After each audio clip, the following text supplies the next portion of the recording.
Amados irmãos, vamos ouvir nesse instante pregação da palavra do Senhor. Chegamos hoje ao último sermão, a carta do apóstolo Paulo a Tito. Então, por assim dizer, estamos, pelo menos por hora, nos despedindo desta série de exposições, a carta de Paulo a Tito. Vamos abrir as nossas Bíblias, então, esta carta. Nós vamos ler inicialmente o capítulo 1, versículos de 1 a 4, onde tem o tema central da carta. Assim diz a palavra do Senhor: Paulo, servo de Deus e apóstolo de Jesus Cristo, para promover a fé que é dos eleitos de Deus e o pleno conhecimento da verdade segundo a piedade, na esperança da vida eterna, que o Deus que não pode mentir prometeu antes dos tempos eternos, e em tempos devidos manifestou a sua palavra, mediante a pregação que me foi confiada por mandato de Deus nosso Salvador. A Tito, verdadeiro filho, segundo a fé comum, graça e paz da parte de Deus Pai e de Cristo Jesus, nosso Salvador. Observem, irmãos, que esses 4 primeiros versículos tratam da verdade segundo a piedade. Este é o assunto da carta. E Paulo fala sobre o seu serviço e o serviço de Tito, relacionando isto à pregação que me foi confiada. Então esse é um ponto importante. Vamos agora ao texto desta manhã. Tito 3, versículos 8 a 15. Fiel é esta palavra, e quero que no tocante a estas coisas faças afirmação confiadamente, para que os que têm crido em Deus sejam solícitos na prática de boas obras. Estas coisas são excelentes e proveitosas aos homens. Evita discussões insensatas, genealogias, contendas e debates sobre a lei, porque não têm utilidade e são fúteis. Evita o homem faccioso, depois de admoestá-lo primeira e segunda vez, pois sabes que tal pessoa está pervertida e vive pecando e por si mesma está condenada. Quando te enviar Ártemas ou Tíquico, apressa-te a vir até Nicópolis, ao meu encontro. Estou resolvido a passar o inverno ali. Encaminha com diligência Zenas, o intérprete da lei, e Apolo, a fim de que não lhes falte coisa alguma. Agora, quanto aos nossos, que aprendam também a distinguir-se nas boas obras, a favor dos necessitados, para não se tornarem infrutíferos. Todos os que se acham comigo te saúdam. Saúda quantos nos amam na fé. A graça seja com todos vós. Até aí, a leitura da palavra do Senhor. Vamos orar mais uma vez, irmãos. Ó Senhor Deus poderoso, nós agora vamos, Senhor, ouvir a exposição da Tua palavra. E ai de nós se o Senhor não estender a Tua graça para ouvirmos a voz do nosso próprio Senhor Jesus Cristo por meio da pregação. Por isso, humildemente pedimos, Senhor, que Tu possas usar como instrumento aquele que haverá de falar. Nós pedimos que Ele o faça, Senhor, pelo poder do Teu Espírito Santo, com sabedoria, com fidelidade, buscando a glória do Senhor Jesus Cristo, não a sua própria. Que Tu sejas honrado em cada palavra e que, Senhor, a Tua palavra então chegue a nós com clareza e opere eficazmente em nosso coração para conduzir-nos à obediência, à adoração, à confiança, ao amor. Concede, pois, Senhor, esses frutos benditos da tua palavra em nossa vida. Tenha misericórdia de nós, pois sem ti nada podemos fazer. Oramos, Senhor, em nome do Senhor Jesus Cristo. Amém. Amém.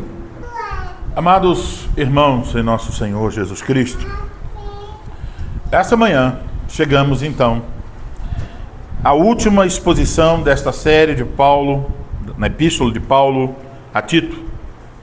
5 meses se passaram desde a primeira pregação, e esta é a 21ª pregação nesta série. E depois de ouvir tantos sermões nesta carta, certamente devemos agora procurar pelos frutos daquilo que nós temos ouvido. Assim sendo, é muito oportuno que o texto desta manhã nos fale justamente sobre a relação existente entre ouvir a pregação fiel, verdadeira, e os frutos que são produzidos através deste ouvir da pregação fiel, verdadeira. Aqui nós devemos lembrar aquilo que nos foi apresentado nos versículos iniciais da carta, que o apóstolo Paulo está oferecendo então instruções a Tito. Tito estava em Creta para colocar em ordem as coisas restantes naquelas igrejas. E o objetivo de Paulo sendo este, então, dar instruções e encorajamento, Paulo põe sob a responsabilidade de Tito conduzir esse processo de colocar as coisas em ordem através da pregação da verdade e da vida piedosa. E aí então, por toda a carta, essa relação se destaca. Verdade sempre casada com o fruto dela, sua filha está lá, a piedade. Agora, no final da epístola, ele está encerrando suas instruções e mais uma vez o apóstolo traz à tona o trabalho de Tito na pregação e no ensino. Mas ele traz esse assunto, o trabalho de Tito, pregação e ensino, mas logo ele diz, o que é condizente com isso são as boas obras. Mais uma vez, ele está tocando na mesma tecla. Talvez vocês, ao ouvirem essas pregações, podem dizer, de novo este assunto, pastor? Frutos, verdade, piedade, doutrina, vida. Não sou eu quem determina o cardápio. É o Espírito Santo. Então precisamos de novo, mais uma vez, ouvir sobre esta relação. Ao mesmo tempo, então, o apóstolo trata desta relação entre pregação e boas obras, mas ele também faz aqui um contraste entre o fiel ministro, Tito, e, por outro lado, os falsos ministros, os falsos mestres, que queriam se impor ali nas igrejas em Creta. Desta forma, o apóstolo mostra que a diferença entre um e outro não é apenas uma diferença no que tange ao conteúdo, mas também ao resultado.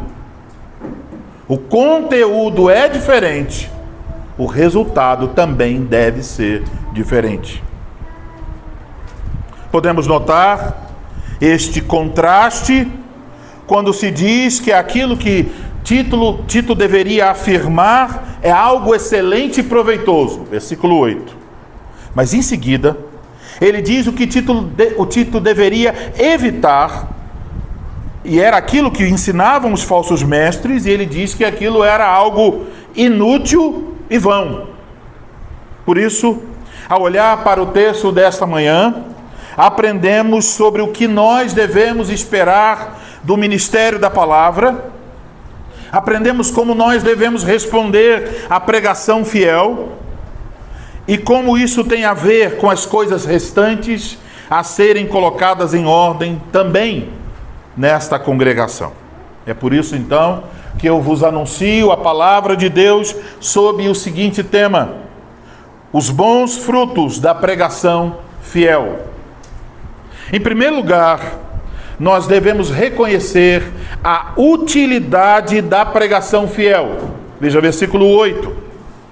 Fiel é esta palavra, e quero que no tocante a estas coisas, faças afirmação confiadamente, para que os que têm crido em Deus sejam solícitos na prática de boas obras. Estas coisas são excelentes e proveitosas aos homens. Quando o apóstolo diz, fiel é esta palavra, ele está se referindo ao que ele acabou de ensinar nos versículos anteriores, que foi o conteúdo da pregação anterior. Ele está querendo dizer que esta palavra que é fiel, é aquilo que ele falou sobre a graciosa salvação providenciada por Deus, versículo 3 ao 7. Essa salvação é plenamente confiável, esta mensagem é verdadeira. Não se trata de uma lenda, não se trata de um assunto curioso, não se trata da invenção, da imaginação de Tito, mas é o Evangelho da graça de Deus, anunciado no Antigo e agora no Novo Testamento. Portanto, em um mundo cheio de mentiras, e por isso mesmo cheio de desconfiança, aqui está a verdade. E essa verdade, diz Paulo, é plenamente confiável. A pregação fiel, ela anuncia não o que os homens precisam fazer, não o que devemos fazer para conquistar a salvação. Ela anuncia o que Deus graciosamente faz. Salva pecadores e os torna completamente diferentes. Isto foi o assunto do capítulo 3, versículo 3 a 7. Deus salva pela graça e Deus os torna completamente diferentes também pela sua graça. E por isso, você já pode ter um critério para avaliar a pregação. A pregação é sempre centrada em Cristo. A pregação fiel sempre anuncia o que Deus ordena, o que Deus faz para a salvação de pecadores. Mas a pregação fiel também mostrará, consequentemente, o caminho a ser seguido por aqueles que estão salvos pela graça. Por isso, Tito, como ministro da palavra, é aqui exortado no tocante a estas coisas, a esta pregação do Evangelho da graça de Deus e seus frutos. Paulo diz a Tito, para que Tito faça afirmação confiadamente. Isso quer dizer que Tito deveria falar de modo apropriado ao conteúdo. O conteúdo é confiável, por isso, Tito tem que anunciá-lo confiadamente. A verdade não deve ser anunciada com timidez, não deve ser anunciada com incertezas, mas antes em plena convicção, diz Paulo. Mas a quem a palavra deveria ser anunciada? Paulo diz, para os que têm crido em Deus. Isto é uma referência àqueles que eram membros das igrejas em Creta. E o objetivo de Tito falar isso aos membros daquelas igrejas é para que sejam solícitos na prática de boas obras.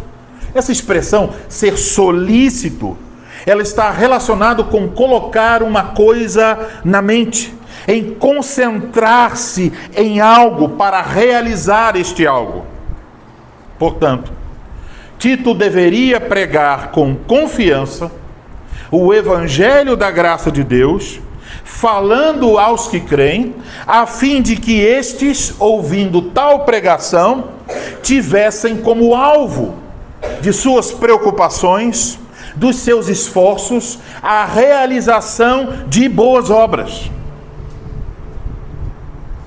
Então, entenda bem, se você está ouvindo a pregação da verdade, seu coração se inquietará em praticar as boas obras. Se não há inquietação, duas possibilidades. A obra do Espírito Santo não aconteceu em sua vida, ou você não está ouvindo a verdade. Mas não é possível um filho de Deus, cheio do Espírito Santo, ouvir a verdade e não se inquietar em praticá-la. É isso que Paulo está dizendo aqui. Assim, o ensino de Tito está em contraste com os falsos mestres que lá estavam. Os falsos mestres procuravam dirigir a mente dos seus ouvintes para coisas sem importância, enquanto o ensino de Tito deveria dirigir a mente de seus ouvintes para boas obras. A respeito dessa pregação do Evangelho da Graça e dos seus frutos, o apóstolo diz que essas coisas são excelentes e proveitosas aos homens. Então, o ensino da verdade não é somente algo bom em si mesmo, mas ele é útil, ele é frutífero, ele gera frutos. Assim devemos perguntar: no que consiste o trabalho de um ministro da palavra? O que vocês devem esperar do ministro da palavra, o pastor, o pregador do Evangelho? O trabalho dele consiste em pregar e ensinar a palavra de Deus fielmente. Esse é o trabalho. De anunciar o Evangelho da graça de Deus e mostrar com toda clareza quais são as implicações deste Evangelho na prática. Então, entendam bem.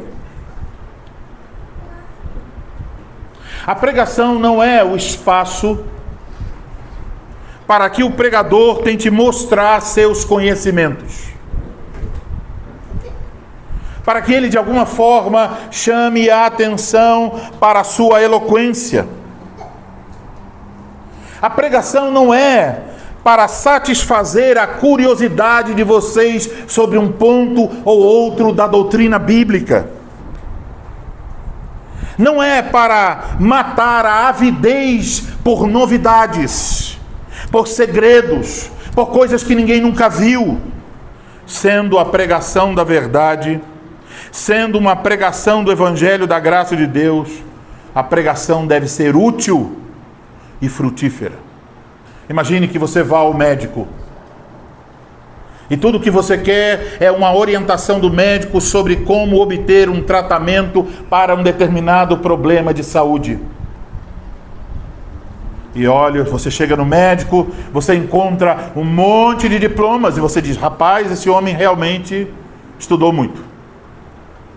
E então o médico olha para você, olha para os seus exames e ele começa a falar um monte de coisas. E você ouve aquelas palavras, um monte de palavras técnicas que só os médicos entendem. Você ouve, você não entende nada. Você sai dali e talvez você diga: olha, o meu médico é um homem muito inteligente. O meu médico é um homem muito eloquente. O meu médico tem muitos diplomas. E aí a pessoa diz: e aí? O que ele disse sobre a sua saúde? Eu não entendi nada. Eu não sei qual é o tratamento, não sei o que fazer, entrei ignorante, saí ignorante, mas ele é bom. Você diria isso? Você vai continuar ouvindo essas coisas? Não. Mas se você for um outro médico, que não é um médico, é um charlatão fingindo ser um médico, e você chega lá e ele diz: olha, ele tem palavras mais simples. E ele diz: olha, calma aí, você é meu amigo, vamos ficar aqui, olha, veja bem, para o seu tratamento, eu quero que você tome, você chupe balas de café e tome algumas gotas de Coca-Cola sobre a sua doença e pronto, isso vai curar você. Porque eu estou sentindo no meu coração que esta é a melhor forma de curar você. Você vai voltar também a esse médico? Não. Quando você vai ao médico, você quer respostas claras e objetivas? Por que nós usamos esse critério para a saúde do corpo e não para a saúde da alma? Por que dizemos: não posso aceitar qualquer médico para tratar da minha saúde, mas muitas pessoas aceitam ouvir mentiras sobre mentiras, quando o que está em jogo não é a sua saúde, mas a eternidade no céu ou no inferno. Você vai brincar com isso? Você vai ficar considerando que é possível ouvir mentiras todos os domingos? Você vai considerar é possível que você vá ao culto e ouça a pregação e quando sai, o que Deus falou com você? Não sei. Não sei o que foi, mas foi de arrepiar. Eu me emocionei, eu chorei, foi tremendo, foi maravilhoso. Quando as pessoas estavam lá, eu quase caí para trás de tanta emoção. Mas o que foi que Deus falou com você? Eu não sei. Não tenho a mínima ideia, porque o pregador nem sequer abriu a Bíblia para falar nada. Então a pregação deve ser útil e frutífera. O papel do ministro é explicar e aplicar a doutrina que promove vida piedosa. Ele tem que falar com confiança. Ele tem que falar do evangelho que frutifica na vida daqueles que creem. O evangelho não é uma farsa, não é uma mentira, para brincarmos de ouvir isso e não ver os frutos saindo de nossas vidas. Então, amados irmãos, eu falo como ministro da palavra. Ministro da palavra de Deus. Eu estou aqui servindo vocês, a maioria de vocês, há 5 meses. Certamente eu não posso ver todos os frutos que ouvimos na minha própria vida, nem posso vê-los todos na vida de todos vocês, todos esses frutos. Mas eu posso dizer, pela graça de Deus, eu creio que nós podemos ver muitos frutos da palavra de Deus nesta congregação. E deixo claro mais uma vez, os frutos existentes não são obra de Elianai. Todos os frutos que vocês puderem ver são obra do Espírito Santo, pelo poder da palavra de Deus. O Espírito Santo está usando a palavra de Deus para nos renovar, para produzir em nós esses frutos. E eu tenho certeza que Ele continuará a produzir enquanto estivermos ouvindo a fiel pregação de Sua palavra. Deus está trabalhando em nós. E como indivíduos, Ele está nos moldando conforme a imagem de Seu Filho. O objetivo é que todos nos pareçamos mais com Cristo. Como igreja, Ele está nos tornando uma igreja fiel e amorosa. Ele está fazendo isso por meio da pregação de Sua palavra.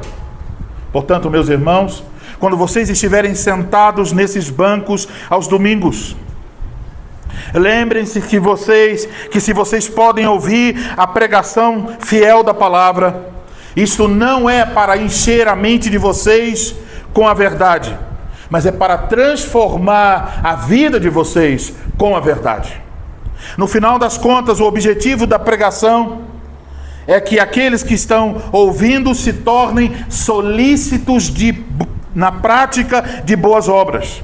É fazer com que a realização de boas obras se torne para vocês uma preocupação. Por assim dizer, a pregação deve a cada domingo incomodá-los, fazê-los pensar, fazê-los ansiar por uma vida piedosa e frutífera.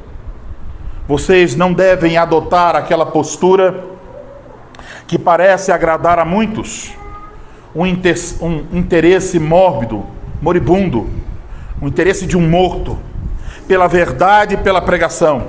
Pessoas que querem ouvir sobre a verdade, querem ler sobre a verdade, querem discutir nas redes sociais sobre a verdade, mas os frutos da verdade não podem ser vistos em suas vidas, são infrutíferas.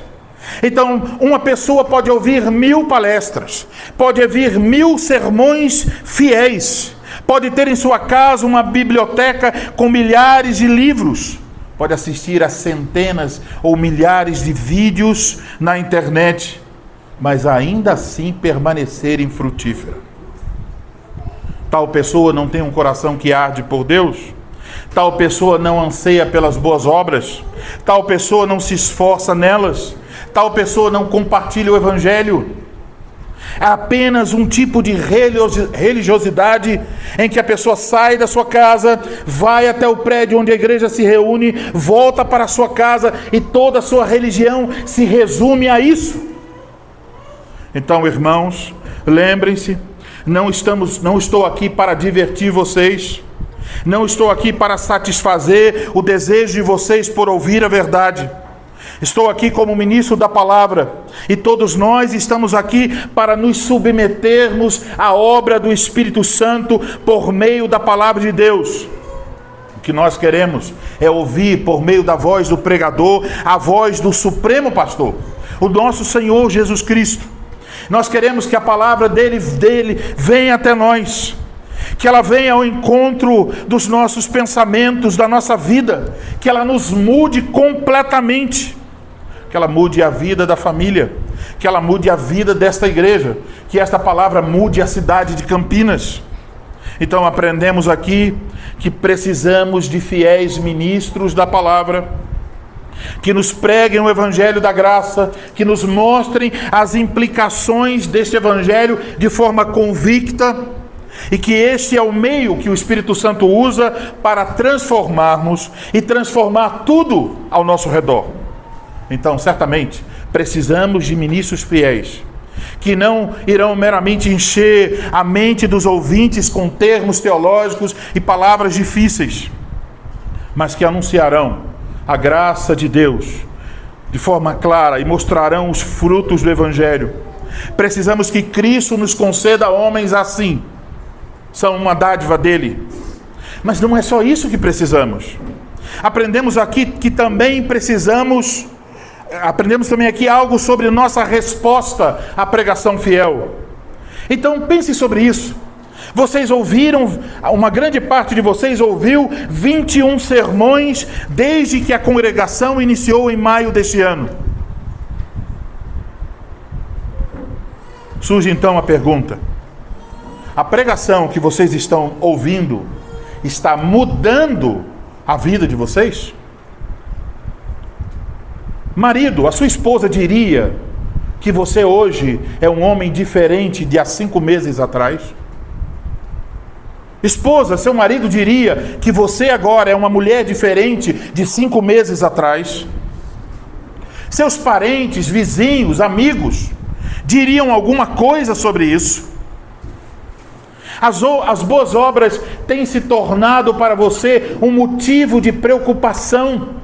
Você pensa sobre isso, você deseja isso, você se interessa pelo que é excelente e proveitoso.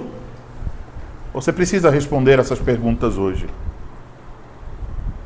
Agora vamos ao segundo ponto. Devemos não só reconhecer a utilidade da fiel pregação, mas devemos reconhecer a inutilidade das discussões insensatas. Versículo 9 ao 11.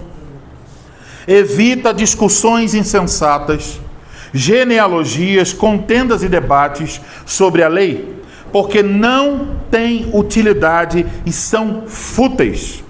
Evita o homem faccioso, depois de admoestá-lo primeira e segunda vez, pois sabes que tal pessoa está pervertida e vive pecando, e por isso mesmo está condenada. Aqui então percebemos o contraste entre o fiel ministro Tito e esses homens, os falsos mestres.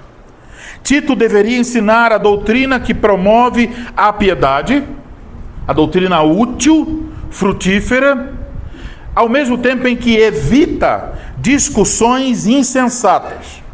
Essas discussões insensatas aqui se referem a discussões sobre genealogias, um assunto daquela época, a lista de descendentes, e também discussões sobre aspectos minoritários dentro das questões da lei. O que essas coisas geram? Elas geram contendas. Veja o versículo 9. Evita discussões insensatas, genealogias, contendas e debates. Por isso Paulo está dizendo que Tito deve rejeitar esse tipo de coisa. Essas eram as coisas preferidas pelos falsos mestres. Eles queriam discutir sobre questões sem importância, questões que não resultavam em nenhum fruto piedoso. Essas questões são chamadas aqui de inúteis. Observem, inúteis é o contrário do que ele acabou de dizer, quando falou de que o ensino deveria ser proveitoso. Também ele diz aqui que essas questões são fúteis. Ou seja, elas não produzem nada, são vazias. Isto quer dizer que o tipo de ensino que não tem utilidade para a vida, que não conduz à piedade, é, da perspectiva bíblica, um ensino sem valor e vazio. Eu quero dar um exemplo agora claro para vocês disso. Vocês sabem que Israel está em guerra contra o Hamas. E todas as vezes que surgem esse tipo de coisa, as pessoas começam a ficar curiosas. Será que Jesus vai voltar agora? Elas estão lá. Se alguém colocar uma live no YouTube e disser assim, chegamos à guerra do Armagedon, você pode ter certeza, haverá milhares de pessoas para assistir o que essa pessoa está se propondo a ensinar sobre essas coisas finais. Então surgem perguntas, muitas perguntas. Há perguntas sobre Israel, há perguntas, os palestinos são os mesmos filisteus da Bíblia? É ainda aquela disputa? E perguntas sobre detalhes, sobre minúcias. Ok? Essas pessoas querem saber sobre a guerra do Armagedon. Elas querem saber sobre o livro do Apocalipse. Elas querem saber sobre segredos que alguém diz, olha, eu vou revelar aqui os segredos das coisas finais.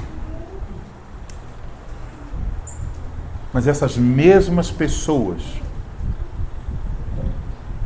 não têm temor de Deus.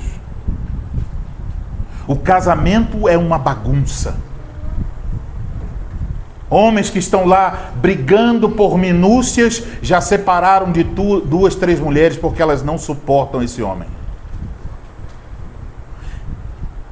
Focam em coisas sem importância. Eles dirão, olha, isso aí são os Illuminatis. E alguém puxa esse fio dos Illuminatis. Se você puxar, você não para nunca mais. São teorias sobre teorias e teorias. Você não precisa ter medo disso. Se você confia em Cristo e alguém lhe dissesse assim, olha, hoje à meia-noite vai acontecer algo terrível no mundo e muitas pessoas vão morrer hoje à meia-noite e Jesus talvez voltará à meia-noite. Eu digo com toda a confiança que eu tenho em Cristo, eu manteria meu encontro com as 2 famílias que eu programei me encontrar hoje às 7 horas. E Jesus nos encontraria comendo juntos, como vamos comer hoje à noite. Por quê? Você pode fazer o mesmo. Por quê? Porque você tem Cristo. Você não precisa saber o que vai acontecer ou não. Você tem Cristo.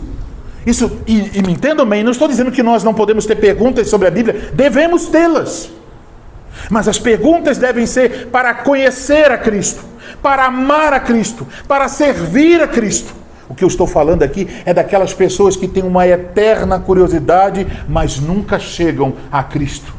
Elas querem ouvir sobre Cristo, elas querem discutir sobre Cristo, mas elas não querem seguir a Cristo. Porque seguir a Cristo implica renunciar, tomar a sua cruz para segui-lo, negar-se a si mesmo para segui-lo. E isso elas não querem. Paulo então instrui para que Tito evite esse tipo de pessoa. Ele chama esse tipo de pessoa de homem faccioso. Faccioso aqui vem de uma palavra que dá origem à nossa palavra herético. O sentido é de alguém que tem uma opinião particular e que promove com base nessa opinião divisão na igreja. Então, Não é necessariamente que essa pessoa diz alguma coisa contra as doutrinas fundamentais. Não era esse o caso. Não era que os homens em Creta estavam ensinando alguma coisa contra a doutrina da Trindade. O problema não é esse. O problema é que eles pegaram coisas minuciosas, tornaram essas coisas como tivessem um grande valor e estavam lutando e dividindo a igreja por causa dessas coisas, não fundamentais. As suas opiniões particulares, se agarrando a elas, promovendo divisão com base nelas. Como que esse homem deveria ser tratado? Paulo diz, admoesta. Esse verbo significa coloque na mente dessa pessoa, diga a ela a verdade, chame ao arrependimento. Mas isso significa então, aquilo que Jesus ensinou em Mateus 18, de falar para ganhar. Mas se nesse processo, esta pessoa tem um coração endurecido e não se arrepende, continua focando em pontos não essenciais e dividindo a igreja, Paulo diz que esse homem deveria ser evitado. Recusar tal pessoa. Isso provavelmente significa o processo disciplinar deve seguir até o ponto de considerá-lo gentio e publicano. Isso deve ocorrer, Paulo diz, porque quando esse homem prossegue no seu erro, depois de várias advertências, isso é um indicativo de que esse homem está pervertido. A ideia de pervertido aqui é como se tivesse virado ao avesso. Tudo que ele deveria ser, ele não é. Ele está seguindo um caminho errado. Cegueira espiritual. E nós devemos sempre pensar sobre isso.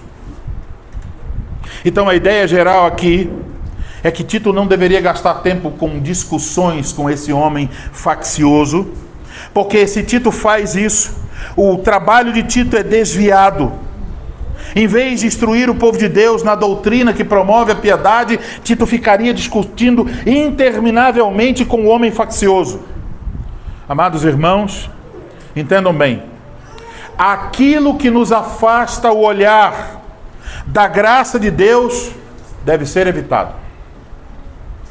Isso significa que quem ensina deve levar em consideração a utilidade daquilo que ensina.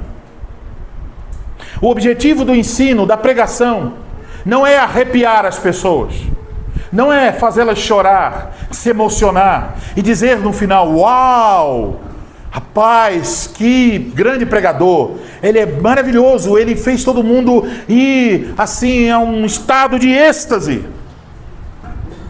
E então, a vida continua exatamente a mesma. Mentira sobre mentira. Agora, quem ouve também deve ter essa preocupação. Aquilo que não contribui para o crescimento na piedade não deve ser o foco da nossa atenção. Entende isso? É por isso que nós devemos dosar as nossas leituras com oração. Cuidado. Quando alguém pega muito uma coisa e diz, eu quero saber isso aqui, e vai. Há um grande risco em que nós começamos bem, querendo entender a verdade, e acabemos mal, e quando abrimos os olhos estamos longe de Cristo. E aqui eu preciso fazer um alerta a vocês. Eu sei que existe muito material na internet. Há muita coisa boa lá. Eu mesmo me beneficio disso. Eu mesmo, quando possível, procuro contribuir com alguma coisa. Mas tenha cuidado. Porque por vezes o que há ali são conteúdos que nos desviam do alvo. Por vezes o que há ali é alguém pegando um ponto secundário e tornando esse ponto como se esse ponto fosse o fundamento da vida cristã. A ponto de dizer, quem não segue esta linha não tem nada com o Evangelho. Enfatiza pontos secundários, pontos inúteis, pontos infrutíferos. Então, leia, estude, ouça, assista, mas eu diria, faça como Paulo disse a Timóteo, você aprendeu desde criança as sagradas letras, porque você sabe de quem aprendeu. Então, saiba a procedência do que você está ouvindo. Se você tem dúvidas, pergunte a seus pastores. Priorize ouvir instrução daqueles que haverão de prestar contas da sua alma. Entenda bem, eu não estou dizendo aqui que você não pode ouvir um vídeo, assistir um vídeo de outro pastor, não é nada disso, nem não pode ler, não é nada disso. Mas eu quero que você lembre, vocês que estão congregados aqui, catecúmenos, a pessoa hoje, que se Cristo voltar agora, terá que prestar contas a Deus por vocês, sou eu. Ai de mim, se não o fizer com fidelidade. Então estamos numa relação de confiança, que tem como base a palavra de Deus. Todas as coisas que vocês estão ouvindo, vocês podem avaliar pela palavra de Deus. Vocês podem ir na minha casa e ver se tem frutos dessa verdade. Vocês podem perguntar à minha esposa e filhos se é isso que eu estou realmente vivendo. Mas quando você está lá na internet, você está ouvindo um homem que muitas vezes não está em igreja nenhuma. Não tem ninguém pastoreando esse homem. Não tem nenhum testemunho de sua família. Só tem uma telinha, alguém na telinha, às vezes bem bonitinho, bem arrumado, com palavras bonitas, dizendo, olha, deve ser de tal jeito, de tal jeito.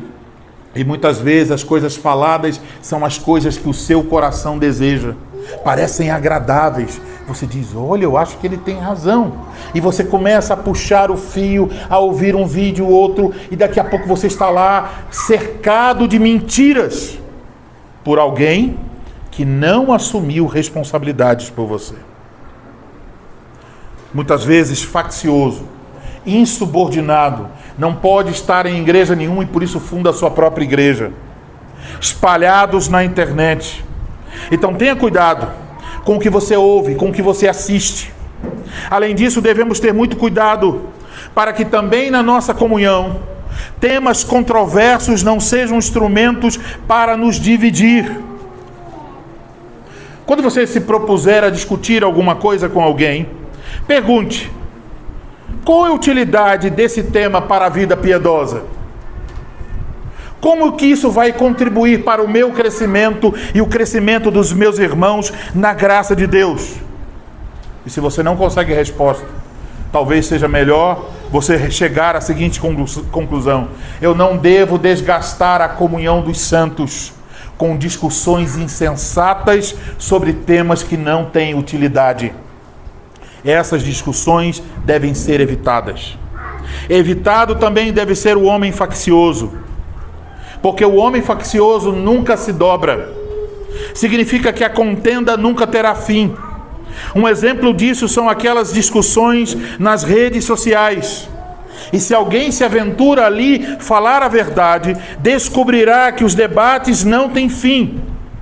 Logo se transformam em contendas. Amados irmãos, vocês têm coisas mais importantes do que discutir nas redes sociais. Você quer ensinar alguém? Você quer convencer alguém da verdade? Se você é pai, ensine seus filhos. Se você é marido, ensine sua esposa. Se você é membro da congregação, ensine a seus irmãos a crescerem na fé, a serem solícitos na prática de boas obras. Visite seus irmãos, sirva seus irmãos, gaste seu tempo com eles. Debates inúteis podem ser uma excelente estratégia de Satanás para nos desviar dos nossos ofícios. Um homem pode estar ali debatendo infinitamente com dezenas de outros homens sobre um aspecto da doutrina cristã, enquanto seus filhos crescem sem receber nenhuma instrução. Que vergonha! Satanás conseguiu o que queria. Ele jogou uma isca e você pegou. Então, irmãos, preocupemos-nos com aquilo que está ao nosso alcance. O trabalho dos pastores, dos ministros da palavra, dos presbíteros, é cuidar do rebanho de Deus. O trabalho de cada homem da congregação é cuidar do seu próprio rebanho, a sua família. O trabalho de cada membro é usar os seus dons para o crescimento dos seus irmãos. Então, vamos nos dedicar àquilo que realmente importa e deixemos de lado as coisas inúteis e vazias. E se entre nós surgirem homens ou mulheres com o espírito faccioso, querendo discutir coisas sem importância, devemos admoestá-los. E se você vê isso e deixa de fazer, amanhã essa pessoa pode contaminar os mais fracos. Então você pode ver a igreja enfraquecer. Então, se você perceber em algum momento que há alguém que por conta de suas opiniões está promovendo divisão na igreja, chame essa pessoa ao arrependimento e faça isso até que ela se arrependa ou até que ela seja disciplinada. Cada ensino, cada pregação, cada palestra, cada conversa e até as nossas discussões devem ter como alvo frutificar para Deus. E se algo não passa de um tema inútil, então não devemos dar mais atenção. Olhemos agora para o último ponto. O primeiro foi a utilidade da pregação fiel. O segundo é a inutilidade do falso ensino. E o terceiro, aprendemos sobre como os frutos da pregação se tornam conhecidos. Versículos 12 a 15.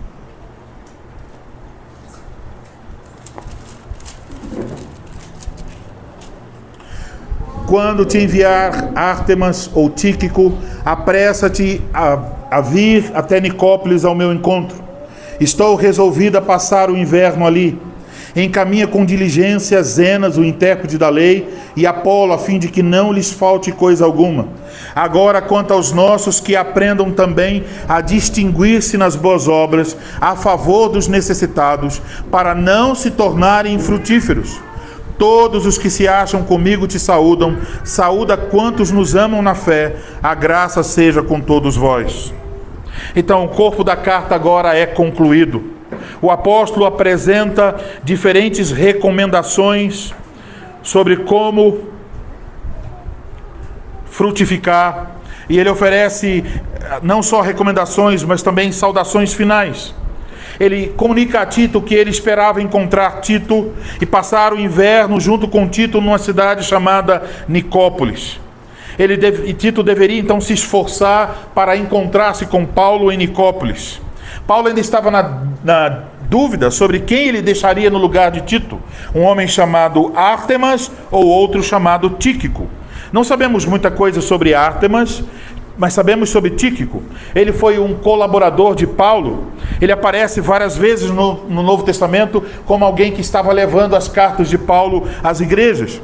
Paulo também diz que as igrejas em Creta receberiam visitantes. Paulo recomenda que esses visitantes fossem recebidos com hospitalidade. 2 nomes são apresentados: Zenas e Apolo. Zenas é mencionado aqui como um especialista da lei. Isso pode ser a lei de Moisés ou pode ser a lei romana. Então ele seria um advogado.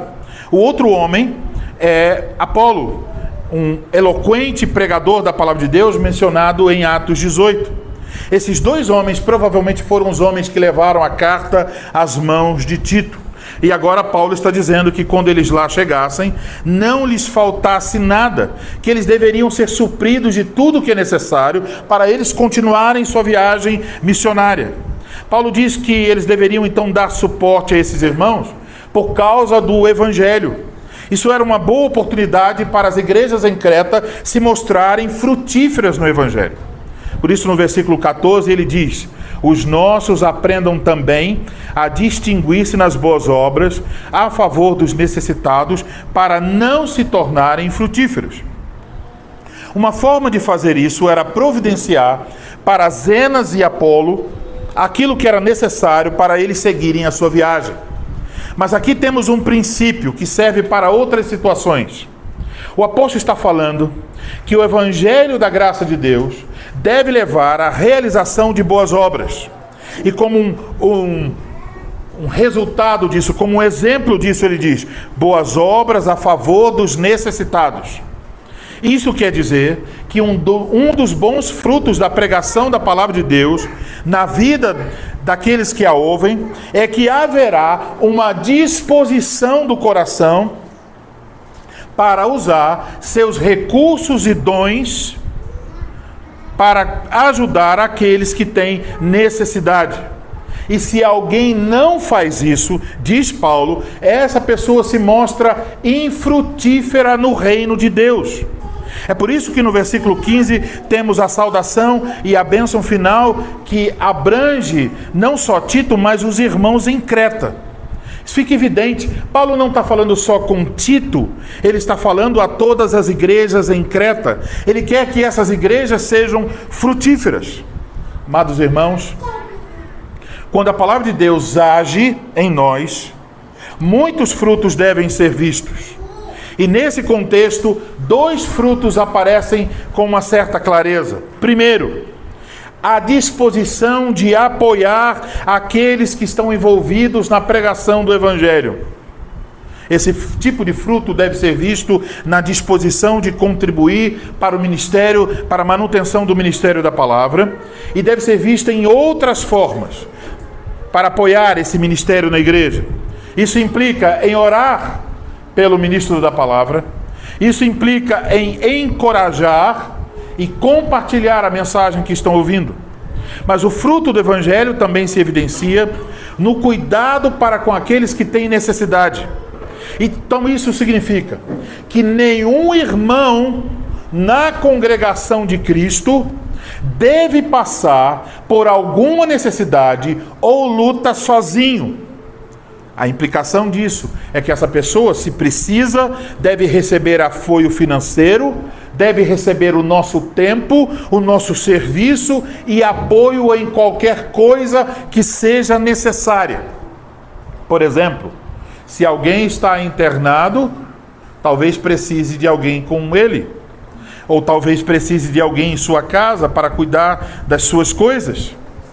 E alguém que faz parte da igreja nunca deveria estar se perguntando: meus parentes não são daqui e eu não sei a quem eu vou pedir ajuda. Nunca isso deveria acontecer. Porque antes que essa pessoa diga a quem pedirei ajuda, ela já deve ter um monte de pessoas dizendo: eu estou aqui para ajudar você. Então, se alguém entre nós sofre sozinho, se alguém tem necessidade e nós somos negligentes em supri-la, entendam bem, se isso acontecer nesta congregação, teremos que dizer que apesar de estarmos ouvindo a pregação fiel, ainda seremos infrutíferos. E isso, meus irmãos, seria a coisa mais vergonhosa possível. Ouvir a pregação fiel e ser infrutífero. O apóstolo nos ensina que nós devemos nos distinguir, nos destacar nas boas obras. Então, Deus coloca diante de nós oportunidades para servir e nós devemos aproveitá-las. Aprendemos aqui que essa disposição vem na medida em que ouvimos a pregação fiel e o Espírito Santo age em nosso coração. Você ouve a palavra, você crê na verdade e então você se destaca na prática das boas obras. Irmãos, pregação fiel, quando nós temos a pregação fiel, é Cristo quem está nos falando. É Cristo quem está nos convidando a segui-lo. E o que Cristo nos diz? Cristo está nos dizendo: eu salvei você, eu dei perdão a você, eu dei vida eterna a você, eu lhe dei o Espírito Santo e fiz isso para que você frutifique em boas obras no meu reino.